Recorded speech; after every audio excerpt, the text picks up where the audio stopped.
Assalamualaikum warahmatullahi wabarakatuh. Perkenalkan, nama saya Siti Hadijah, NIM 2018004. Di sini saya akan membuat video dengan tujuan menyelesaikan tugas sistem informasi, yaitu tugas CRUD dan report sistem informasi. Yang pertama, kita ke Visual Studio Code-nya dulu.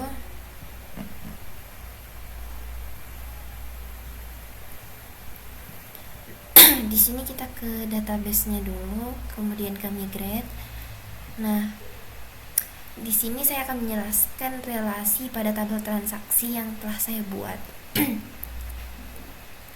Yang pertama ada ID karyawan pada tabel karyawan, ID pelanggan pada tabel pelanggan, ID pesanan pada tabel pesanan, ID jadwal dan ID jadwal pada tabel jadwal. Kemudian kita ke resource views transaksi. Nah, di sini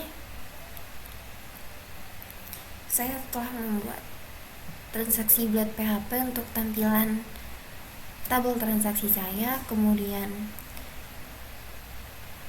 pada tabel ini memiliki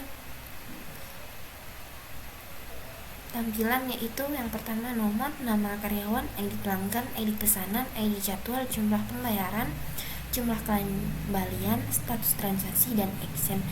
Kemudian di sini ada relasi, yaitu yang tadi saya sudah sebutkan. Ada nama karyawan yang diambil pada tabel karyawan, nama pelanggan pada tabel pelanggan, ID pesanan diambil dari tabel pesanan, kemudian ID jadwal diambil pada jadwal, kemudian jumlah pembayaran diambil pada tabel transaksi, jumlah kembalian pada tabel transaksi, dan status transaksi pada tabel transaksi. Di sini saya telah membuat CRUD-nya. Nah, untuk menerapkan CRUD itu kita harus memiliki controller. Kita akan ke app,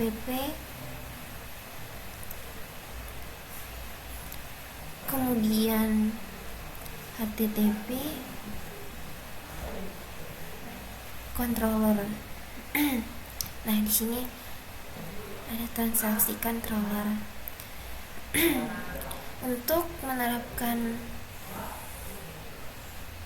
menampilkan data, kita menggunakan index. Input data kita menggunakan create dan store. Kemudian update data kita menggunakan edit dan update. Kemudian untuk delete data kita menggunakan destroy. Kemudian untuk report kita menggunakan cetak PDF. CRUD sendiri dapat berjalan ketika kita telah menerapkan root pada tabel transaksi. Kita ke web PHP.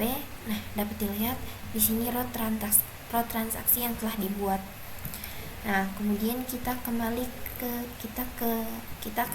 menuju pada webnya, yaitu kita ketikkan PHP Artisan Shell.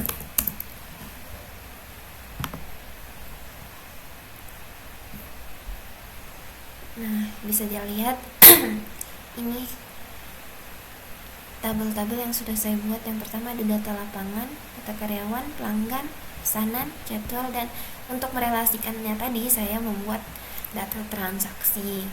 Sini masih kosong ya. Kita kembali ke resource views transaksi. Nah, di sini saya akan jelaskan. Yang pertama itu transaksi.php. Di sini saya menggunakan referensi dari malesngoding.com. Di sini saya mengambil ini yang pertama untuk tampilannya. Tampilannya kita bisa copy aja dari sini, kemudian ubah sesuai yang kita butuhkan. Nah, kemudian untuk membuat inputnya juga saya ini tampilan yang pertama, tampilan. Kemudian untuk input, ini untuk tampilannya. Nah, kemudian untuk input saya juga mendapatkannya dari Malas Ngoding. Tinggal kita ubah-ubah saja. Oh ya, untuk input sendiri saya menggunakan combo box. Di sini combo box untuk menerapkan relasi antar tabel.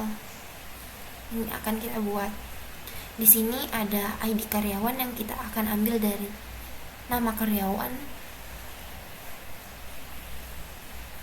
ID pelanggan yang akan menampilkan nama pelanggan. Kemudian pada ID pesanan kita akan mengambil ID pesanan, dan seterusnya juga begitu.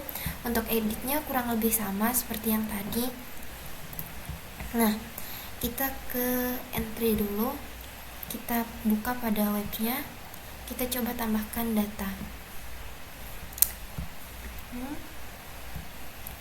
Nama pelanggannya Gigi,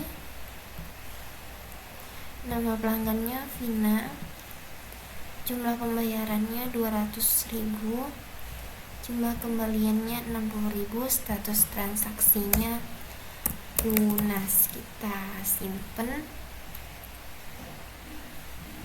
kemudian kita tambah data lagi. Untuk sini nama karyawannya kita samakan saja, nama pelanggannya kita ubah ini, ID pesanannya 1, kita pembayarannya 100.000 dengan kembalian 20.000 dengan status transaksi booking. Kita simpan. Nah, untuk input data atau entry udah berhasil ya. Kemudian kita ke editnya juga sama, kita ubah dulu untuk mengupdate data.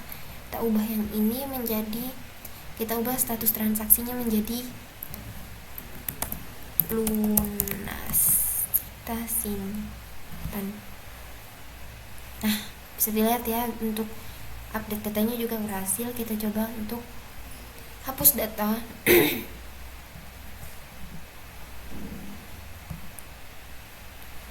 Nah, hapus data juga berhasil. Kemudian yang terakhir yaitu untuk transaksi cetak atau report. Nah, report sendiri nanti akan menampilkan yaitu nama karyawan dari tabel karyawan, nama pelanggan dari tabel pelanggan, ID pesanan dari tabel pesanan, ID jadwal dari jadwal, jumlah pembayaran dari tabel transaksi, jumlah kembalian dari tabel transaksi, dan status transaksi dari tabel transaksi. Sebelumnya untuk report sendiri kita harus sudah menginstal dari, saya mendapatkan referensi juga dari Malas Ngoding. Nah, sebelumnya kita juga harus menginstal ini plugin DOM untuk menerapkan report pada project kita.